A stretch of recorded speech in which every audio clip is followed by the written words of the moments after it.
They're looking at Black people as we're savages and criminals, and we aren't even the ones that do commit the most crimes, or historically the treacherous things that white people have done to Black people. And you're talking about y'all are, I don't even want to get started there. And then when he talked about the farms, I don't know if y'all seen the video where he talked about the farms, where he said, we're going to send the farmers back, and then we're going to bring them back because, we try to get the people in the inner city, the Blacks, because they thought those were the Black jobs. Y'all know they thought these were the Black jobs. We try to get the people in the inner city to do it, but they didn't want to do it. They don't want to do it. And these people, they were born to do this kind of work. And they said, if they don't do it, they die. So we're going to bring them, they're going to send them over there, and then we're going to bring them back so they could do our farm. So they basically thought that they was going to have Black slaves, but they were like, oh, shoot, my bad. We're going to spend all these millions of dollars to send them away. And then what happened to sending the criminals away? Why are you sending these people who have been here 20 years, who are paying taxes, who are contributing to society, like breaking up families? This is America. This is what we are dealing with. And this is the turmoil that this presidency has brought in. And we only, 8 months in? 9 months? It doesn't work. America incarcerates more people than any country in the world. And this DeCarlos Brown, the one that killed the Ukrainian immigrant, he had a documented history of schizophrenia and 14 prior arrests. Guess where most of the mentally ill people are in this country? They're in jail. I worked for a mental hospital in Chicago for 5 years, and we were forced to close down.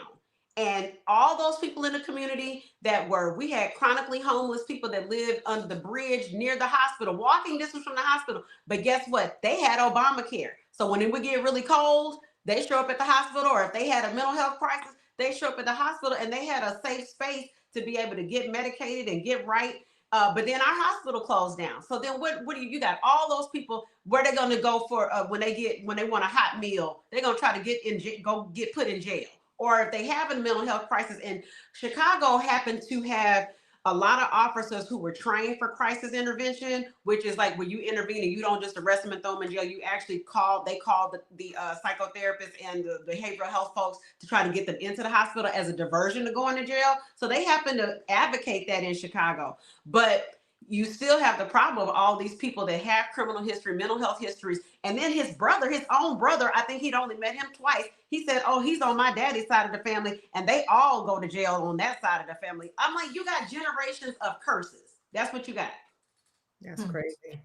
I mean, and the resources, again, they're putting the money into the wrong resources. And that's what the bottom line is.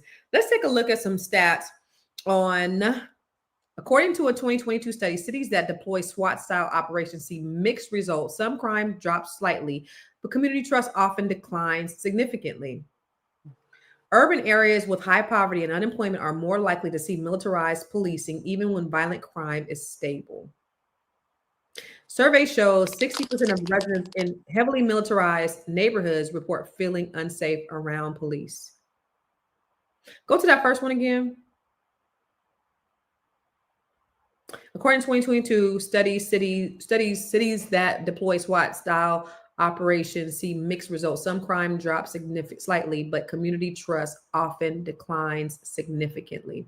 So my question to you for your final thought, ladies, let's talk about, some solutions and community trust.